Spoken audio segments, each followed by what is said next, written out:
저희는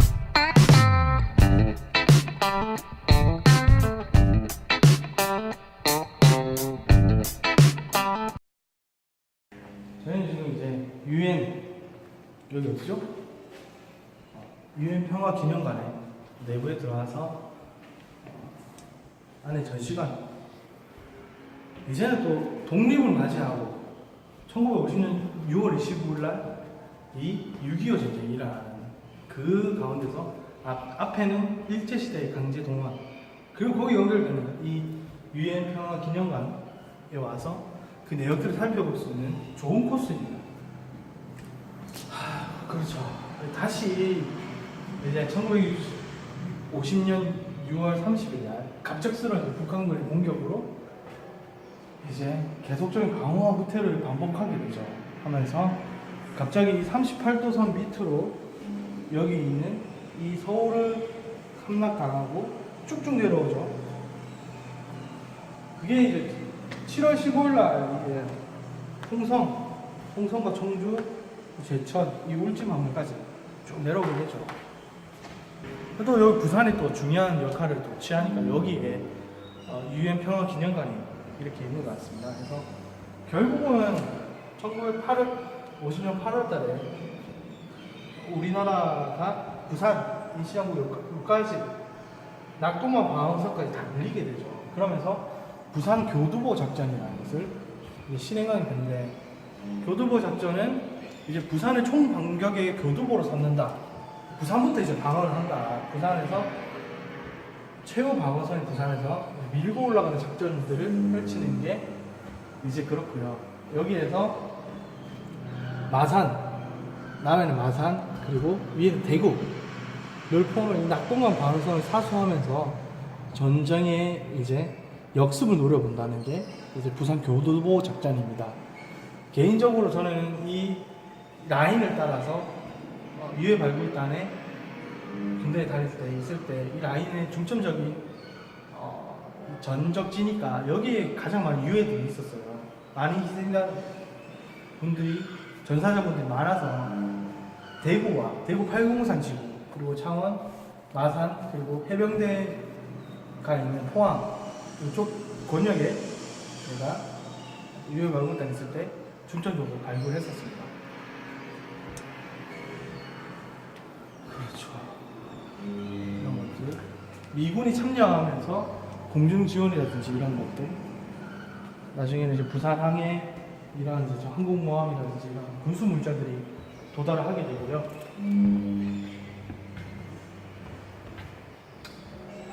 그런 것들 확인할 수 있죠.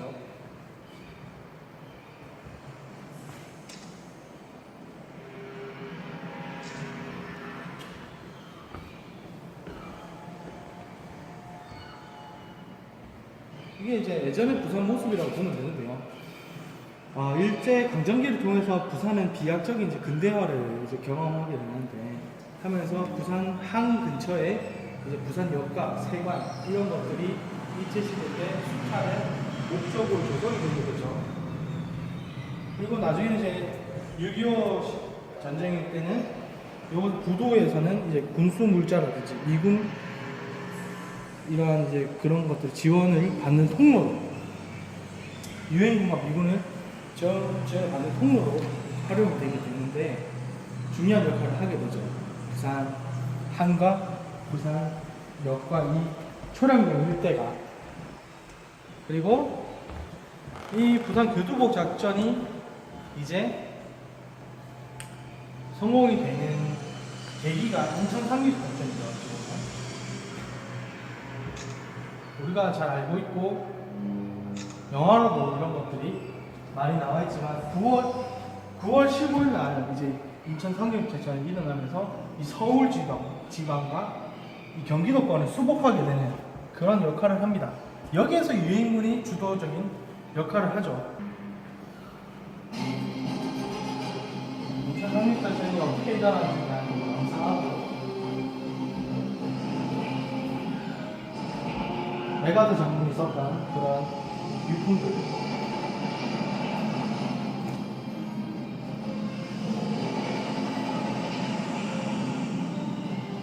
상륙부대 같은 거 상륙을 하고 공중 지원을 통해서 인천에 상륙하는 그 장면들을 보실 수 있고, 그 이후에 드디어 이제 서울을 탈환하고 38선 돌파하는 간격에 이제 그걸 경험하게 되죠. 9월 28일에는 서울을 수입하게 되고, 그 이후에 38선은 10월 9일에는 통과하게 됩니다. 38선, 지금의 38도선. 그래서 위에 평양 이후까지 거의 통일을 무너하기 직전까지 이제 반격을 하는 시기가 1950년 10월달. 그러니까 전쟁이 1950년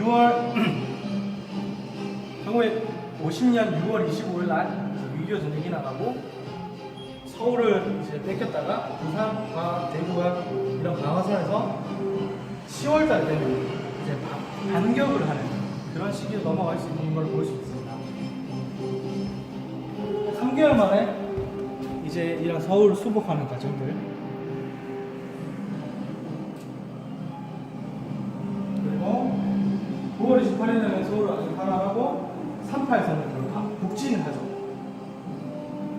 북진을 하고 통일의 이제 38선에서 넘죠? 이렇게 넘는 거야. 이렇게 넘어.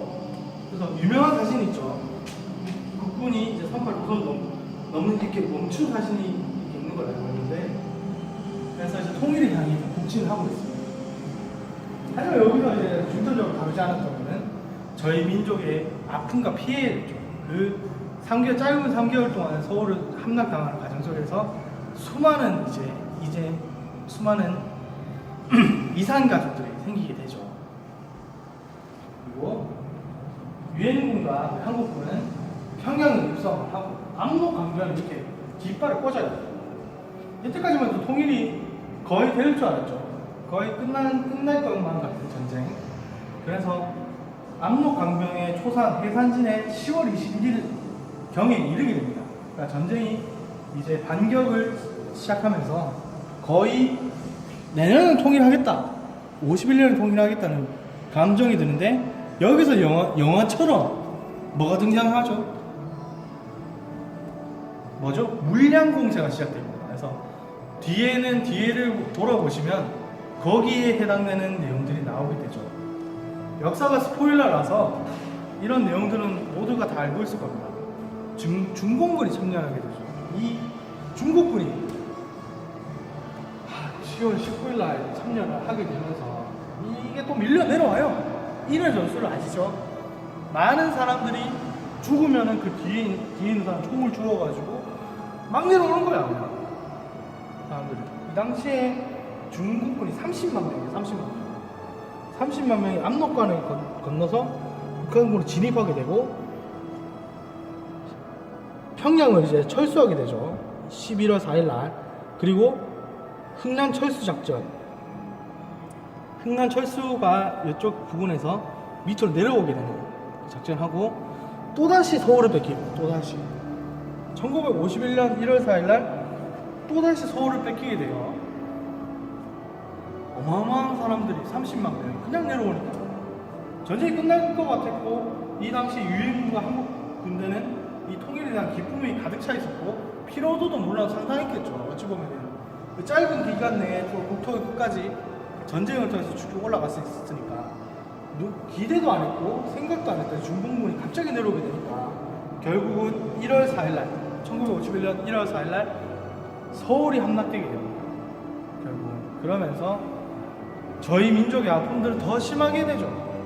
또 부산에 또 내려오는 거야.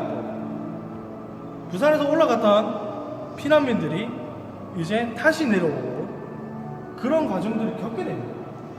그 속에서 어찌 보면은 부산이라는 그런 도시적인 정체성이 다시 재정립이 되는 과정이죠. 그래서 저희 민족들은 겨울에 저희가 이렇게 철수를 하게 되잖아요. 겨울에 1월달에 얼마나 춥겠습니까? 압록강변에서 춥고 흥남 철수하면서 얼마나 겨울을 혹독하게 맞겠습니까? 하고 이런 것들로 중공군이 이제 공포의 대상인데, 이내 전술과 오랜 전쟁 경험으로 무장한 중국군의 전력은 유엔군이 미처 예상하지 못한 것이어서 고전할 수밖에 없었고 전황이 급박하게 변화하였다. 그래서 중국권의 전술 기법. 그러니까 막 내려온 거야. 이렇게 유행군 점선에 내려와서 방어멘트 구축하는데 그냥 한 방향으로, 여기 보시면 화살표 방향이 뭐지? 이 사람일 겁니다. 사람이 이렇게 한 방향으로 크게 밀집해서 이렇게 오니까 여러 방향으로 후퇴할 수밖에 없죠.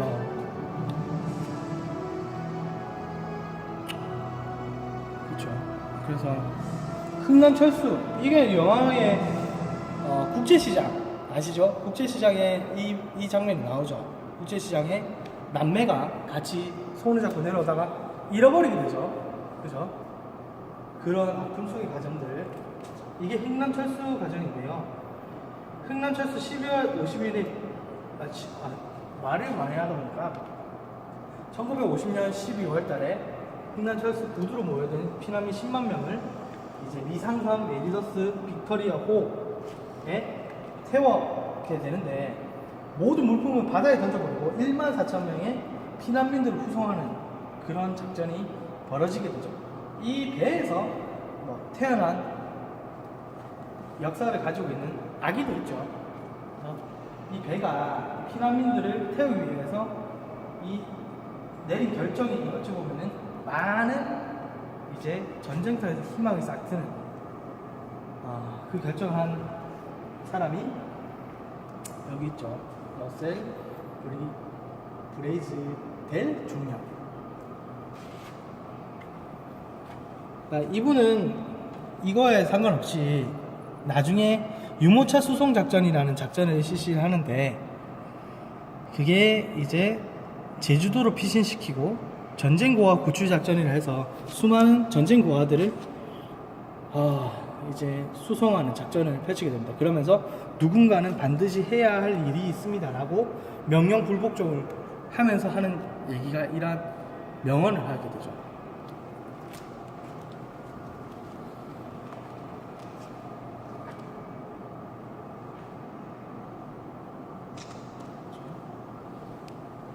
그리고 철의 삼각지, 이게 이제 1501년부터 5월달까지 이렇게 되는데요. 이게 철원과 평강, 기마, 여기 지도를 보여주시면 될 것 같은데, 여기 삼각지 지역을 확보하려고 수많은 이제 전선을 정체화가 됩니다. 여기 해서 반격 작전을 위해서 서울을 다시 뺏겼던 거를 1950년 1월 15일 날 이제 찾게 되고, 수복 작전을 통해서 서울을 살아나게 되고, 이제 중공군이 다시 4, 5월 공세를 해서 다시 3813 부근까지 내려와서 이 철의 삼각지 지역에 수많은 전쟁을 하게 됩니다. 그래서 치열한 전투가 벌어졌죠. 그리고 이 철의 삼각지를 이제 점령하기 위해서 수많은 유엔군과 연합군이 피해를 입게 되는데, 철원, 평강, 기마 지역입니다. 이 중에서 지금 보면은 이런 것들이 철의 삼각지를 수호하기 위해서 전쟁의 생명선이라고 표현하고 있는데, 이게 어찌 보면은 서울과 원산을 잇고 중부 지역과 동해안을 북부로 넘어가는 곳이고, 비옥한 곡창지대여서 보급과 식량이 조달지 요충지였다. 그래서 미 사령관이 적 정선의 생명선이라 했고, 철원 평야를 잃은 김일성이 3일간 식음을 전폐했다. 그러니까 철원 평야를 잃고, 여기가 중요한 이제 식량 저장고였고 평야가 있었기 때문에 여기를 잃고 김일성은 3일간 식음을 전폐했다는 내용이 있을 정도로 중요한 지역이었던 것 같고요. 그리고 그런 것들이 타임즈라든지 이런 것들로 내용을 볼 수 있는 상황이겠죠. 그리고 이제 영화 고지전 아시죠? 유명한 이제 영화지만, 그리고 휴전 협정까지 넘어가게 되는데, 여기 보시면은 51년 철의 삼각지 주변하고 이러한 전쟁이 고착선 되죠. 이 38서 주위에. 그러면서 휴전 회담이 개성에서 1501년에 7월 10일에 휴전 협정이 벌어지게 되고, 그 다음에 1952년 4월 28일 휴전 회담의 무기한 휴회, 그러니까 휴전을 휴회한다. 유예죠. 그러면서 많은 여기 38선 주변에 수많은 국군들이 희생이 이어지게 됩니다.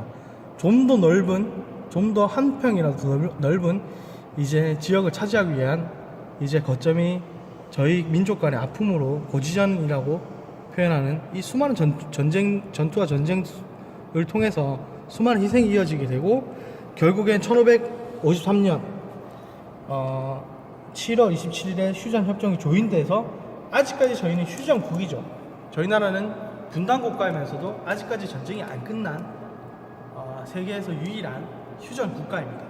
그 조약이 1553년 7월 27일 휴전협정이 조인되면서 지금의 분단 상황까지 이어지고 와 있고요. 그렇죠. 끝없는 협상 결렬을 하면서 이러한 이제 피해를 입은 유엔군과 우리 한국군, 그렇죠, 한 평이라도 넓은 고지를 차지하기 위한 전쟁이 쭉 이어지게 되고, 결국은 38도선 이후에 우리 휴전선이 만들어지게 되는 계기가 되죠. 그리고 정전협정으로 인해서 휴전이 되는 상황을 겪게 되면서 얼마나 많은 이산가족이 생겼겠습니까? 여기 보시면 이 1000만 명이 넘는 이산가족들이 생겼고, 전쟁공화는 330만 명, 사망자는 17만 8,569명, 전쟁 미망인은 10만 명. 그러니까 이런 것들이, 이런 통계가 뭐 정확하게 내리면 더 많겠죠. 더 많은 아픔들과 더 많은 희생자와 더 많은 가족들이 이산가족으로 발생이 되게 되는데, 그렇죠. 이게 정말 민족의 아픔이지만 세계의 냉전 상황을 저희가 몸소 경험을 했습니다. 그런 것들로 아직까지 저희가 분단되는 그런 아픔을 가지고 역사를 이곳에서 6.25 전쟁과 그리고 휴전에 대한 내용들을 정리할 수 있었습니다. 그래서 여기 방문하신다면은 제가 이렇게 설명드리는 부분이 쭉 나와 있으니까 더 참고를 하실 수 있을 것 같고요. 6.25 전쟁과 그 이후의 상황들을 확인할 수 있는 좋은 교육적인 장소가 있는 것 같습니다. 유엔군과 저희 6.25 전쟁에 대한 이 전투 상황이나 그런 내용들을 확인할 수 있었다면, 2층에는 유엔 참전국 21개 참전국에 대한 내용이 나와 있습니다. 그래서 전투 지원 파견국은 미국과 캐나다, 영국, 그리고 터키, 이러한 것들, 그리고 여기에서 주목되는 것은 에티오피아, 알스 신잡의 내용이 더 나왔죠. 이 에티오피아의 참전에 대한 내용들. 그리고 의료 지원국에는 스웨덴, 노르웨이, 이탈리아, 인도, 덴마크. 물자 지원국은 쭉 많은 지원이 나와 있고, 여기는 참전 일시가 나와 있습니다. 그래서 전투 지원국의 미국과 영국은 제일 먼저 7월 5일과 9월 4일 이렇게 들어왔었고요. 나머지 전투 지원과 의료 지원 국들의 21개국이 쭉 나열되어 있습니다. 제일 많은 30만 명에 가까운 병력을 파견한 미국, 그리고 그다음 캐나다와 영국군이 전투 참여국으로 이제 4단 병력이 왔었고요. 터키, 우리 형제 나라인 터키가 15,000명의 이상의 병력을 파견하면서 1000명의 사상자, 그렇죠. 터키 여단의 사상자는 유엔군 참여 부대 중에 가장 높을 정도로 치열하게 저희 나라에 의해서 참여해서 지금 형제 국가라고 하고요. 호주, 필리핀, 그다음 태국. 저는 개인적으로 이 지금 보시는 이 유품들, 이런 것들을 이제 유해 발굴단을 하면서 실제적인 유엔군의 군화라든지, 그리고 탄피들을, 매우 수많은 탄피들을 이제 보면서 실제적인 유해 발굴이 역사가 실제 현장을 체험하면서 이 땅의 조국 평화를 위해서 21개국 참전국과 우리나라가 정말 치열하게 전투와 전쟁을 했었다 라는 것을 몸소 체험하면서 이 기념관을 둘러보고 있는 감정이 조금 남다르다고 할까요? 그때 이제 유해 발굴단 당시에 유해 참전 용사들의 유해를 직접적으로 발굴을 하면서 느꼈던 감정들이 다시 일어나서 개인적으로 답사를 하면서 좀 뜻깊은 그런 곳이 될 것 같습니다. 그래서 나머지 내용들은 다 촬영하긴 그렇고요. 여러분들께서도 둘러보시고 또 와보시면서 이러한 6.25 전의 역사와 유엔 참전 역사, 그리고 저희가 나중에 유엔 공원까지 갈 거거든요. 그렇게 해서 테마 코스를 잡으신다면 유엔 공원을 갔다가 여기 있는 유엔 평화 기념관에 가고 그 향후에 뒤에 있는 아까 강제징용 일제 강제징용 역사관에 참여하신다면 더 좋을 것 같고요. 역사적 흐름은 강제징용 역사관에 참여하시고 여기 기념관에 오시고 그 다음에 유엔 공원에 가시면 더 좋을 것 같아요. 네. 살아가는 모든 순간이 컨텐츠다. 유엔 공원에서 다시 뵐게요.